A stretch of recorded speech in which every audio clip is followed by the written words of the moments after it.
What's going on, everybody, and welcome back to another episode of TECspertZ. We are back for the spring semester here at East Carolina University, one, the only, home of the Pirates. And with the new semester coming up, we have new crew member here. Now, two of us, we're returning from last semester, but we got two new guys here. So we're going to go ahead and go around and introduce ourselves real quick to make sure you guys are familiar with who we are. I'll go first. My name is Nick Green. I am the News and Sports Director for WZMB. I'm Garrett Skillman. I'm the new sports editor for East Carolinian here. I'm Caleb Johnson. I'm a reporter for the East Carolinian and Pirate Media One. Y'all know me, Cannon Gates, station manager for WZMB. How can we forget about Mr. Gates over here? He's one of a kind, if I do say so myself. But we got a jam-packed episode for you guys today. Since this is the first one, we're going to kind of do a debriefing of all three major sports, well, four if you count, as say three major sports and then women's basketball included for the basketball segment. We're going to kind of go through all three of those, kind of debrief what's been going on recently, and then that'll be our episode for this week. We'll go more in depth next week with basketball, but right now we're just kind of doing a debrief. Since it's been a month of no content since you guys haven't heard from us, we'll kind of talk about what's been going on the last month. Starting off, ECU football. We got a lot we want to talk about here. I know this. So the last game we did not actually get to talk about. We lost to Navy in our last game before we went off for Christmas break.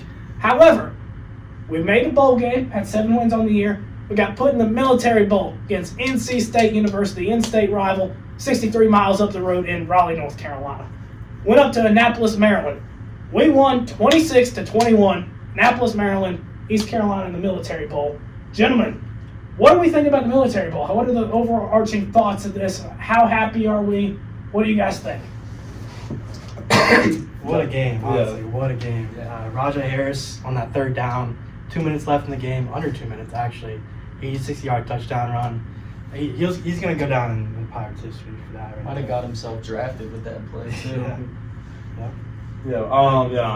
Honestly, I would not be surprised just off that. And, yeah, he'll go down in Pirate history. I also put him up there with, like number 3 all time in ECU rushing. Off that run, I believe.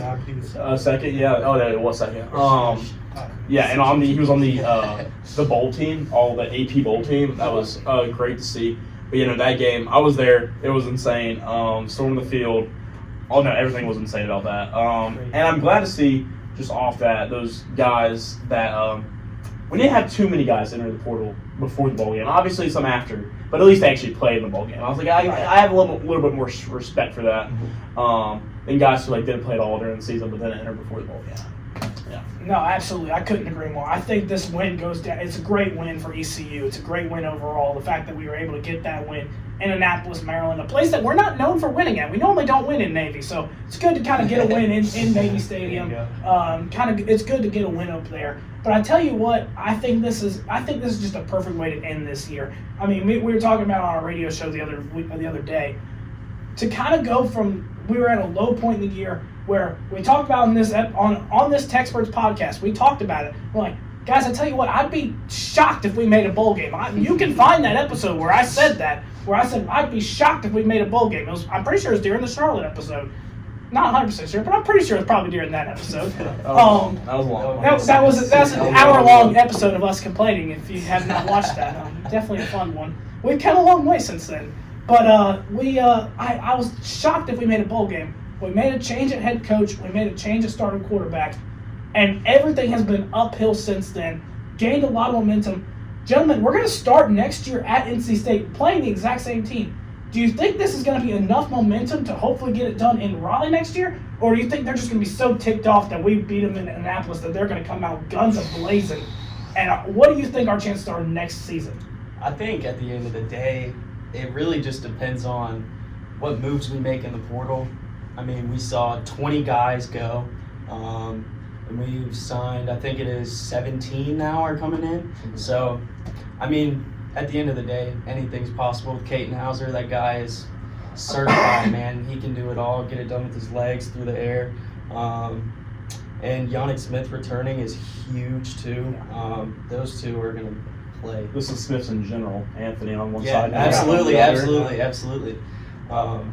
think, though, that game in Raleigh scares me a little bit. I was glad we got the bowl game, though.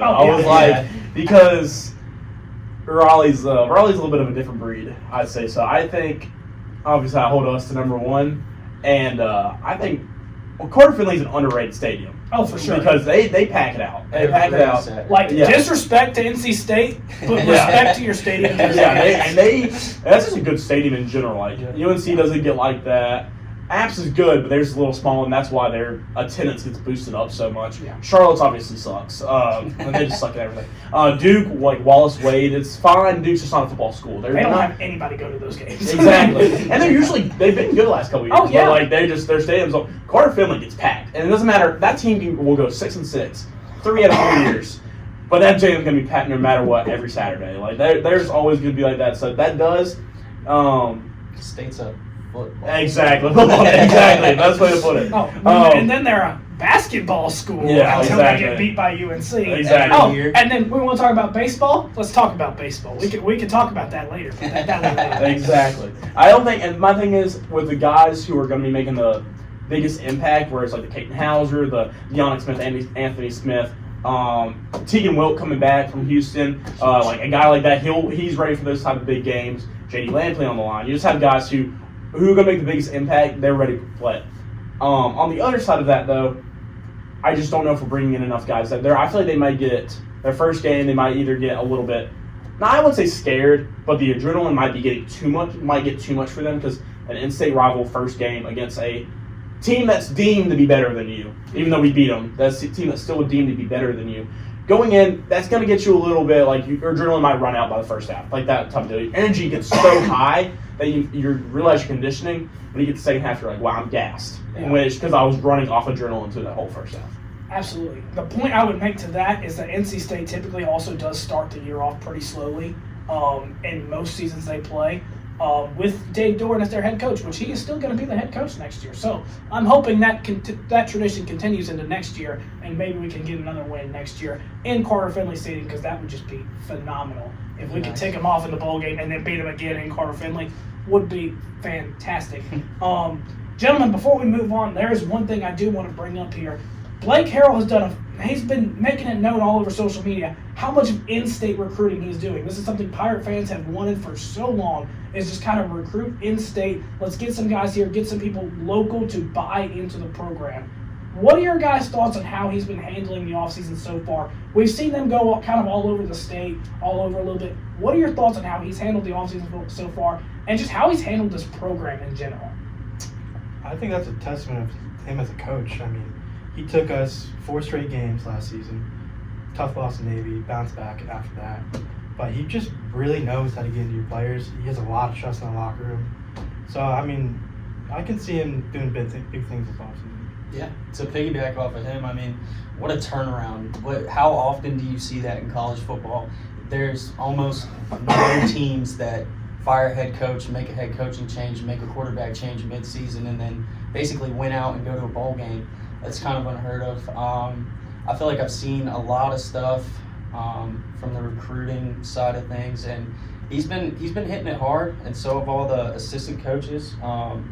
Especially, I saw they were looking at some 4-star quarterback the other week, and I mean, from my knowledge, ECU usually is kind of like they get the 3. Yeah. It's rare to get a 4-star. Yeah. But they're looking at this 2026 guy, and I mean, from all the reports I've seen, it seems like they're hammering it home.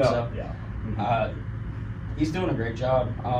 The portal is the biggest piece to me, just to see how it all plays out, because there's a lot of retooling we got to do. Yeah. No, you're completely right on all that. On the recruiting part, both of what you guys said. I mean, on X, which is still funny for me to say that. I still go on Twitter. On Twitter, like it's on your feed, it's just you scroll, you see another coach post like at this high school today. Yeah. You see another coach post at this, and this is up in the Hickory area. This is this is in Greenville. This is in Raleigh. This is in Charlotte. This is near the beach, where we're at on the beach. Like they're going everywhere, and I love seeing that. Plus, seeing they're like posting it. They're like doing all these things that you didn't see the guys. It's the same guys too for the most part. Yeah. That they did under Houston. It's a completely different regime. You can just tell based off posting off all that. And then going to the portal part, and I think you're completely right. It is the number one part. I think we picked up, it's like, there's a few guys that I'm really excited about. I put down 3 names: Petaway, Johnson, Manger. 3 receivers coming in, all 3 from big-time schools. Pettaway and Johnson have a couple years of eligibility. Mangrum has one. Mangrum, I think, could be a great special teamer, maybe make a few plays for us, but didn't play much South Carolina. Only has the 1 year of eligibility. And he's going to be having those 2 plus both Smiths ahead of him no matter what. Pettaway plays at Oklahoma. Like, Pettaway actually played a lot at a big-time SEC school. And Johnson at Penn State, who played a lot, but obviously Penn State just doesn't. They don't throw the ball enough for it to really matter that much. I believe they were in the playoff. It was like the first time in college football playoff history that a team had not made a completion to a wide receiver against Notre Dame or something like that. Like they just and he played for Penn State too. It wasn't like he wasn't playing. He was out there balling. Like he was out there creating like exactly. He was out there wasting space. I think he could come in and make a big impact. I'm hoping one of these guys. I think it would be Pettaway. Will come in and do the Winston Wright job as in the slot. Yeah, the speed, all of that. I think he can come in and fill that role. Where both Smiths are still going to be for the deep shots type of deal. Not for sure. I think Pettaway will have a. I'll say right now. I think Pettaway's going to have a career year just because I think he can do a lot of things. And sadly, off that, I hope he doesn't parlay that. I hope he doesn't parlay that season and go somewhere else. Yeah. You know, I really hope not. I hope he sticks around because I think he could be a big piece for this football team this year. No, I couldn't agree more. That's funny you brought up those 3 because I was going to mention the receivers we brought in too because I tell you what, they could definitely make a big impact on this team. I'm excited to see what they do in the future. And that's what scares me though everywhere else because I didn't really see too much outside left. Yeah. Another name is Jordy Lowry too. Yes, from Western, the FCS All-American. Yeah. He's going to walk in here and be corner 1. He's the one that I'm like. That was another name because I was like, the secondary still does scare me because we brought in a guy from I don't know his name. The Maryland guy, yes. I was talking Jonathan Akins or something like that? Yes, and the D2 guy, though, as well. I don't remember the D2 guy's name. He was a D2 All-American. Out of, like, somewhere named, it was an indie school, I know that. And, but the secondary still scares me. Bring in Wilk. I think Wilk's going to be Tegan Wilk is a huge he played with still a lot of these guys. He's going to start. He's going to be back there in the safety. Still scares me just because we did lose so many secondary guys. Right. I mean, and we did bring in a few, but we lost like 6. I think we lost more than that. I think it was almost 6 you played. Oh yeah. I think it was like 7 to the portal. Yeah. And then maybe another 2 or 3 to graduation, and then Chavon Rebel to the draft. Exactly. So. Yep. Good luck to Chavon Rebel. We hope to see you do for real in the NFL. But we're going to go ahead and segue into our next topic because we're going to talk about some basketball a little bit. We'll start with men's basketball, and we'll talk about women's basketball a little bit. Men's basketball right now, 10-9 on the year, 2-4 in the conference record. Just had a game-winning buzzer beater, R.J. Felton, 75-72 at Wichita State on Saturday. Gentlemen, 10-9, 2-4 in the conference. Not exactly where we want to be. What are your thoughts right now on the team? Do you like the starting 5? Do you think this is just like, you think we're just in a rough, or do you think it's a Mike Schwartz problem? What do you guys think is going on right now in basketball? I think it could kind of be a Mike Schwartz problem. I feel like the last decade we haven't really had a winning season, I don't think. And I don't think it's a starting roster problem, you know. C.J. Walker, Jordan Riley, R.J. Felton, all those guys, they're big names. They're putting up points. They're carrying our team pretty hard right now. I don't necessarily know what we need to do better right now, but 2-4 is definitely not where we need to be in the AAC. So we got to win some more conference games, for sure. We're like 2.5 games back from first place right now. Memphis is in first, I think. Only a couple of games. The biggest thing that I see is just the efficiency from this team. On a nightly basis, it kind of flip-flops around who's carrying the scoring load. Wichita State, for example, Felton had, 11 points on the night, and he hit that game-winning 3. C.J. Walker had 24, and I think the next highest score was under 10 points. It's kind of a consistency thing, and against North Texas, too, Felton had 30. Next highest scorer was C.J. Walker. He had 12, and then there wasn't another score over 5. Total score was 60. Yeah, so it's just a matter of putting all the pieces together, and I think – especially too hitting from outside, and inconsistent this year. If that can tighten up as we enter the back half of the season, what is there, like 12 games left? I don't know off the top of my head. We're right around the midway. Yeah, something 12 to 15. Yeah, something in there. I think we play UAB. We play some of the top dogs, but most of the guys most of the teams that we play are right above us in the schedule, and we're not that many games back. It's just a matter of stringing together some wins, bringing that efficiency up because we're doing everything else great. The only other thing I saw is that we're a really low assist team. Consistently. Yeah. It's only Cam Hayes really making assists. Yeah. So that's another area, and that just comes with team chemistry, which halfway through the season we should expect to improve. So we'll see. I think my main thing is, and I said it over break to some of my friends, is just that we play basketball like we are a top 25 team. Like our scheme, they're trying to play Power 5 basketball. And I feel like at this level, like the reason why I think the game was so close against Memphis does not play like a traditional American team. They play like ISO ball. Like PJ Haggerty from Memphis is a dog. Like he's an ISO ball guy. They got guys that came down from Power 5 schools, not because they weren't playing, just because of money, because Penny Hardaway's a pretty good coach, all these things. We're trying to play basketball like these Power 5 teams, like these teams that are in the top 25 routinely. Like we're trying to do all that stuff. Our guys are just not that. RJ Felton obviously is a big-time player. He kind of can play that role. CJ Walker was a former 5-star guy. Those two guys can do that. The rest of these guys are not that type of guy. I think Jordan Riley's a great player. I don't think he's like that. Cam Hayes really isn't like that. Sir Malonga isn't like that. He's 7 foot, can't do much. I like the guy, and I wish he played more just because he's 7 foot. Right. Jason Woodard came from JUCO. He's good, but he's not that type of guy. Same thing with Trayvon LeBeau. Same thing with Jan Farrell. Same thing with Julian Samara. It doesn't matter who it is. We have 2 guys who can play like that. No one else can. So we need to figure out a way to make those 2 guys play like that, but also bring it in a little bit and let's play team basketball. That's what it goes down to. Really low assist rate. They don't pass the basketball. They take a couple passes, shoot the ball. Like we're getting shots up with 15 seconds left on the shot clock. Right. And if we're going, and you just can't do that. Because you can tell the reason we're going fast and all this, and we're only scoring usually 70 points a game, 60 against North Texas. If you're playing like that, only scoring 70, there's obviously a problem. I think it's a little bit of a shorts problem. I think it's a little bit of a roster problem. We're trying to play ball like those Power 5 guys who are 5 stars and going to the NBA draft, where we're guys who are 3 stars or coming from the bigger schools because they weren't making as big of an impact as they wanted to. Like it's just not going to work, and they're trying to make it work, and it's not. And it's been the same thing for the last couple of years with Schwartz.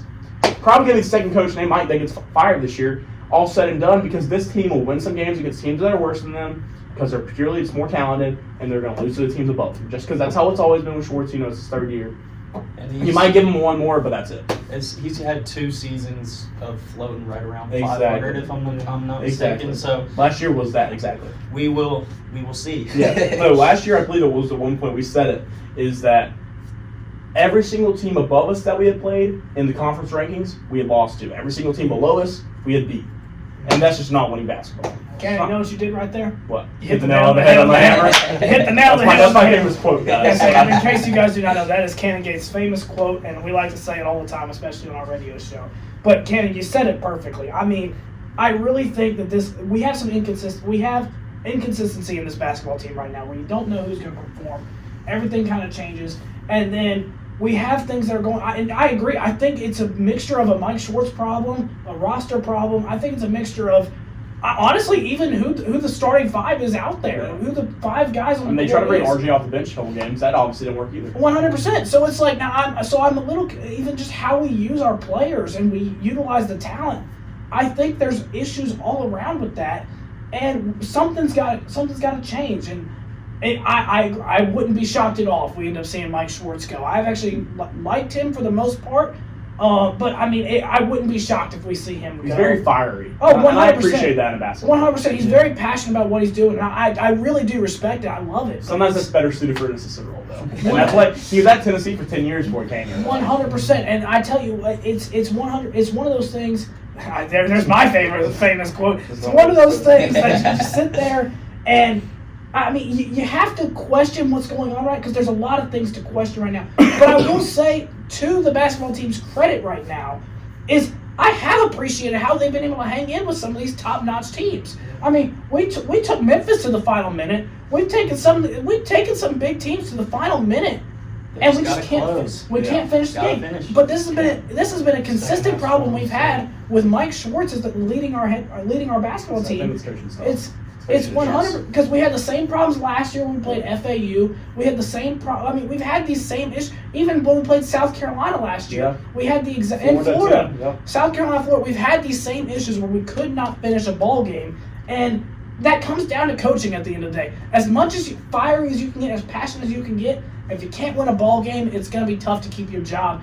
And I'd be shocked if Mike Schwartz has a job at the end of the season if we don't have a crazy turnaround. Besides a buzzer beater, I don't remember the last 2 years seeing Mike Schwartz come down to a ball game, final couple minutes, two 4-point game, whichever way, whether we're the lead or we're below. Besides 2 games, and those 2 games were both buzzer beaters. Buzzer beaters, yeah. Saturday, and whenever Bobby Pettiford did that half court against Coastal State last year. Those are the only 2 games I can remember that just came down the last minute or two. 2-point, 4-point swing, and us coming down and win that ball game. Besides 2 games where a buzzer beater won. 100%. And those are the games where, okay, you don't need to win every single one because I can understand that's tough, but you can't have this consistently being that bad at it and keep a job. I think that's tough. We're going to segue into women's basketball a little bit right now. They also 10-8 on the year, 2-4 in the conference. Very similar spot as the men. That seems to be a tradition since I've been here anyways. The men and the women teams are right around the exact same spot of the year. What do you guys think about the women right now? What do you think that's going on over there? Something's got to change. I mean, 2 seasons ago, you go to NCAA tournament, right? Yep. Last season, you don't have that great of a year, but you have a winning record. And then this season, you're struggling to get 500 wins, around 500 record. But I don't know necessarily when needs to change, but we got to kick up this back end of the season, get some wins going, string some wins. I know we got South Florida Saturday, Temple, I think it's tomorrow. Yep. So, Tulsa tomorrow, South Florida Saturday. Yeah, I mean, in terms of standings in the AAC, it's kind of a long shot for them to climb up anywhere near that top 5 because they're sitting at a 2-4 conference record. You got the number 1 seed is UTSA, I believe, and they're 7-0. And I think the next 2 or 3 teams under that only have 1 or 2 conference losses. So it's kind of one of those situations where if you want to be competitive and get up into that higher seeding once we get to conference tournament time, you gotta practically win out. And I just feel like that's not likely because again, another common theme between both of these basketball teams is they're highly inefficient. Women's basketball lost the other night to Rice by a total of 6 points, I believe, and they shot 1 for 16 from deep. It was 65-56. Yeah, still. And they shot 1 for 16 from deep. It's like you cannot compete and win at the highest level when you're that inefficient. And another issue for them is the turnovers. They're averaging almost 20 a game. Yeah. And I mean, my thing is with the women's basketball team, I don't even think it's necessarily Kim McNeil. No. As much with the men's side, I think it's a little bit more Mike Schwartz. Women's side, I just don't think we really have the talent. I think Maya Joyner can be a really good player at times, but she gets way into her own head. That just is what happens. That's why sometimes McNeil brings her off the bench to provide that instant offense. Another person who has actually shown out a lot recently, well, 2, Devin Hageman, the true freshman, and Zane Hutton, the transfer. She's done really well, and she took Amaya's spot in that starting lineup probably because Hutton, she came in, she's like a grad student, and is doing a lot more things in the way of how McNeil likes to play the game. She's not in her own head like Amaya can be, because Amaya makes 3 great plays in a row, has one turnover, and she has her head down. She's not running back on defense. And that's why McNeil puts her on the bench. She did a lot last year, too. I think the main thing with the women's side is I know it's not just one player, but if Amaya can grow up, that team can be a lot better because she has the talent to be really good. She's averaging like 15 and 8 on the year, and a lot of games she'll only play about 12 minutes. And she can do a lot of good things. If she can grow up, this team could win. Maybe that'd be flip-flop 4-2 instead of 2-4. Yeah. Cannon, once again, hit the nail on the head on the hammer. I've been missing this podcast. You really have been taking the thoughts out of my brain and just saying it out loud. Granted, it also helps that we do a radio show together and we can talk about this a little bit on there. But at the same time, it really is just, I mean, you said it perfectly. I don't think it's a Kim McNeil problem at all. I actually think she overall helps this basketball team be competitive. I mean, I think we got 10 wins because of Kim McNeil and how she's kind of running things there. I also said, sorry, man, is that Kim McNeil, she did lose her most valuable assistant, her husband. Yeah. Like, he's at UNC now coaching. Like, that doesn't help at all because, I mean, she probably is going through all her own things for herself. 100%. Not having her husband there all the time. Not only that, but she also, I don't want to overplay the effects of this, but at the same time, not having Danae McNeil it's a killer. I mean, Danae McNeil, I don't know how many points she averaged per game last year, but she could easily drop 25, 30 points on every game last year. She was killing it. And I hate to bring it up so much, but she truly was one of the most efficient players I've seen play women's basketball. And so when you lose a player like that, it does make an impact on the team. And just trying to find now, Devin Hageman has definitely come up. She's a true freshman right now, so she definitely is showing signs of where she can be really good. I hate, and we're not like necessarily trying to replace Danae McNeil because I don't think anybody can actually fill that role entirely. And I hate when coaches and like analysts try and say we're going to replace this person with this, because you can never actually replace somebody. So I hate. And I feel like that's what kind of analysts have been doing with Jayla Herb. Oh, 100%. She's going to fill in the name. 100%. She's done good. But Jayla Herb's been great, but at the same time, yeah. whenever you put somebody in that kind of spotlight, it's tough to live up to that. Mm-hmm. When you have somebody being that good, it's tough to live up to that. And it's not even like I hate that people think Jayla Herb is bad. She's not bad at all. But when you tell her she's got to be Danae McNeil, that's just a tough job for anybody. And so it really is. And that's on and that's in every single sport. Because 100%. We were 2-10 because people were saying, oh, Mason Garcia is going to fill in for Holt Nailers. 100%. 2-10. This is every sport, and this isn't just at the college level. You see this at the professional level. You see this at every level of the game too. So truly, I mean, it truly is just something that you look at it, and I think Kim McNeil is not the problem here. I think it truly is kind of a roster thing. Maybe we can find some more issues. Like, I think Kim McNeil's trying to figure out how she wants to run the team without Danae McNeil this year. It's kind of more, I hate to use this term, but kind of more of an experimentation year to see what she can do. And then next year she'll recruit the players she needs to fill the roles she needs. And next year we'll have more of a team that I think. And I mean, they're going to have to do that because you're losing both the Weiss twins. 100%. I'm pretty sure Hutton started last year of eligibility. Yeah.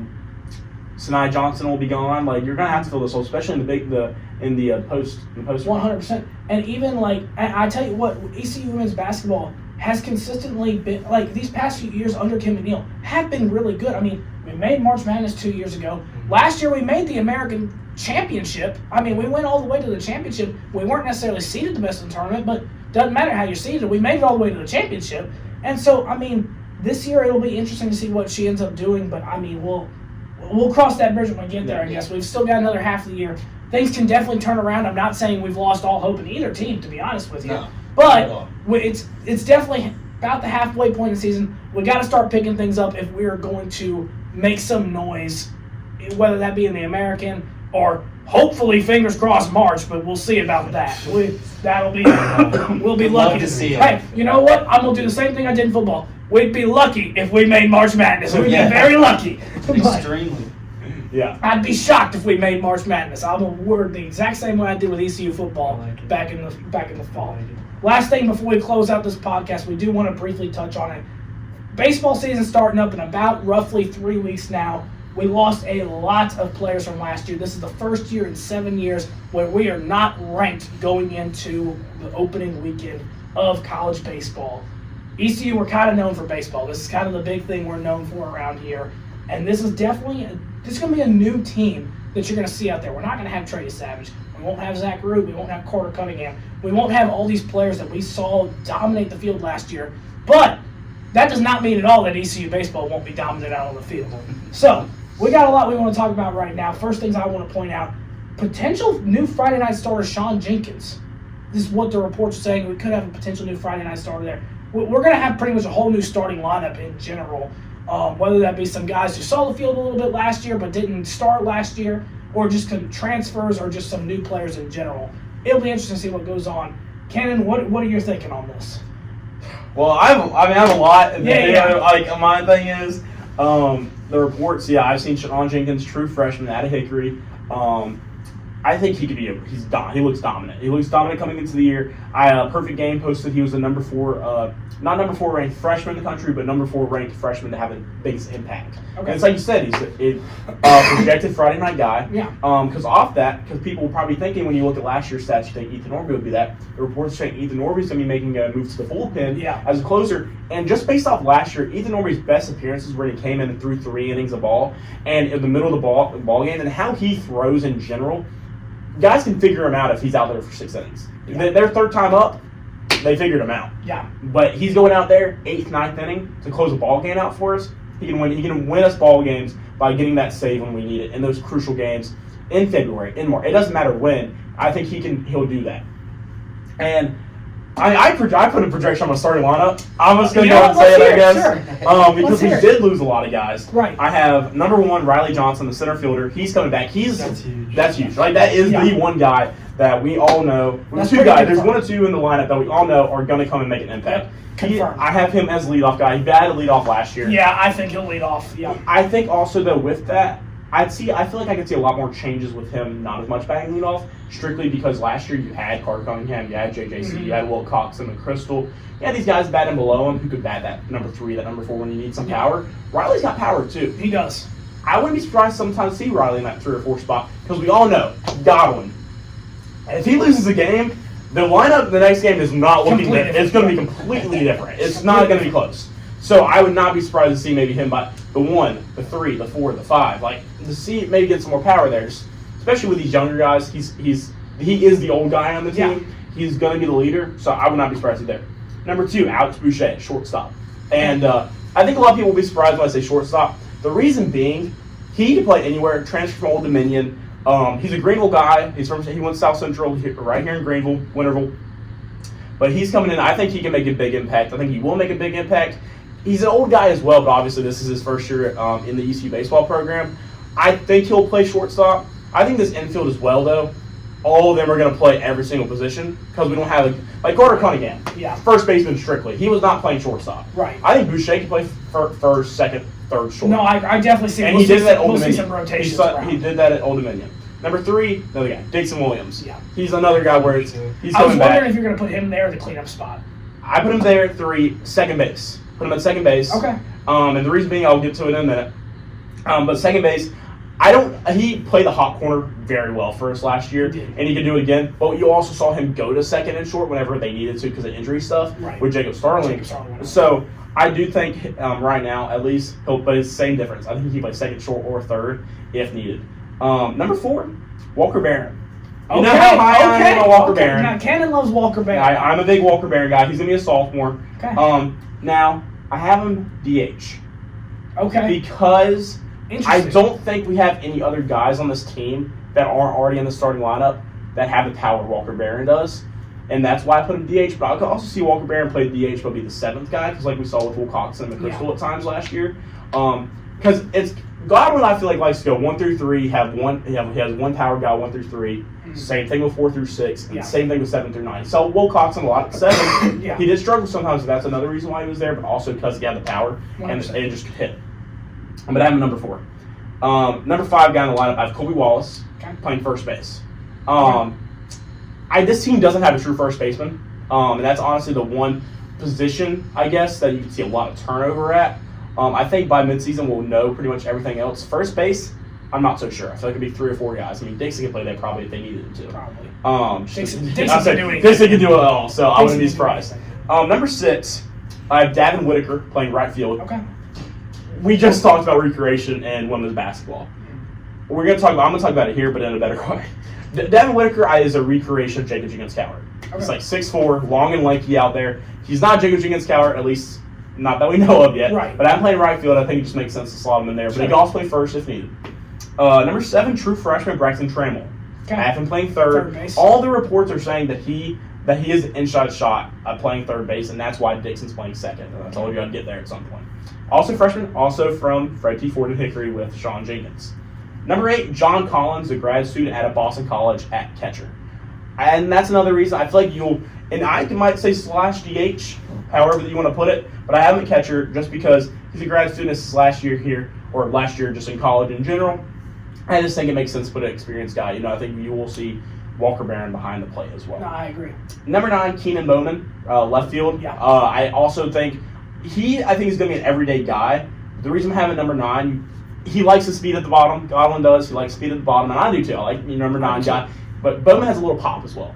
So I have him in left field. And my thing is, this starting lineup, I'm probably wrong, to be honest with you. But I just think these are the guys that make the most sense for. I think I can tell you one that you're almost guaranteed not to get wrong. Is Riley Johnson. Yeah. That's about it. Because Dixon can play anywhere. Everything else is up in the air. I think you kind of got the players down pat pretty much to an extent. I think you kind of have the starting lineup per se of the players. It's a matter of where will they play.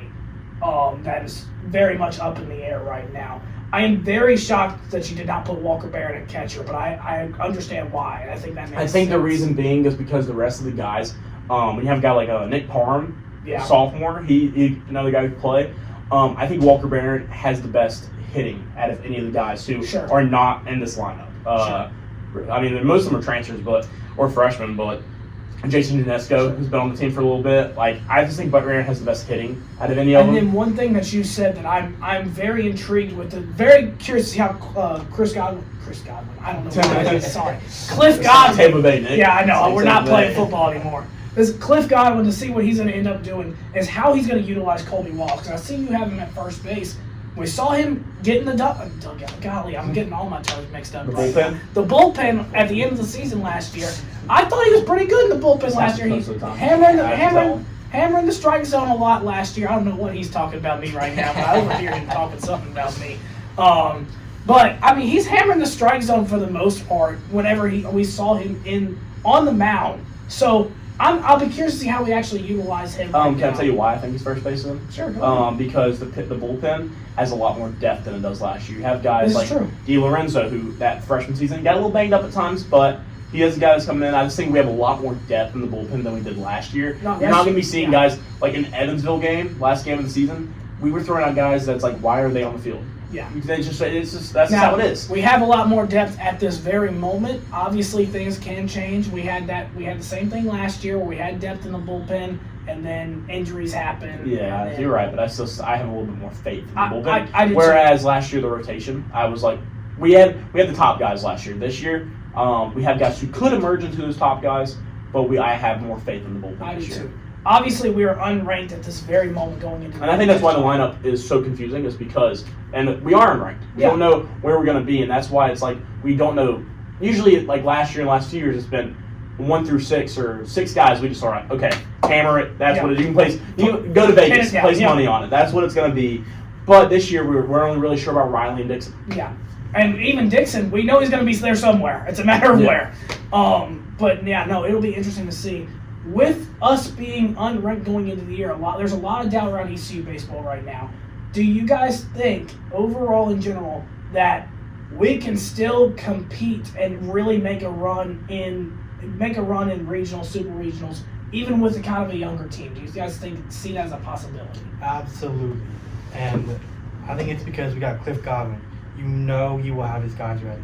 That's why I love him so much as a coach. Yeah. Yeah, just to piggyback off that, it all kind of rests on Godwin's shoulders. I assume that he's feeling a high amount of pressure right now because everybody is. He loves it though. Based on his posts, he's loving it. Yeah. Heard good things, heard bad things from people about him. Just want to see him prove them wrong, I guess. Yeah, I mean, my only thing is with the baseball team this year is baseball is like you never know what's going to happen. No. You really never know. I would say out of the last few years, this is the team that has the worst chance of making Omaha. I agree. They can make Omaha, but we don't know. Like I hope we're wrong. That's just how baseball is. That's just how baseball is. Like I don't think this is a 1C team like what we've seen in the past. I think our best, or most likely, highest thing we could get would probably be the number 2 seed with the overall number 13. You know, so the number, my math's not good. 19th. I think it's 1920 around that. Yeah, something like that. I think 19th would be our spot. I think it's the highest we could possibly get. I really do, and which would still be a good spot, but that's just what it would be. Just a matter of getting hot at the right time. Exactly, and that's baseball in general. Oh, 100%. We can lose the UNC series, and I'm obviously upset at the time, but you never know. It could be a blessing in disguise. It could be. You never know. Yeah. I mean, we saw that with Ohio State this year in football. They Exactly. lost to Michigan, and then they just took off. Same thing with Notre Dame. Lost to Northern Illinois. Took off. I mean, you see it all the time, so maybe we need something like that. We'll see what happens. Obviously, time will tell on all these things, but one thing time won't tell is we'll have another episode for you guys next week. Thank you guys so much for tuning into this week's episode of TECspertZ. We'll be back with you guys next week for another episode of this, where we can update you more, probably just more solely focused on basketball. But until then, thank you guys so much for tuning in. We'll see you next time. Go Pirates!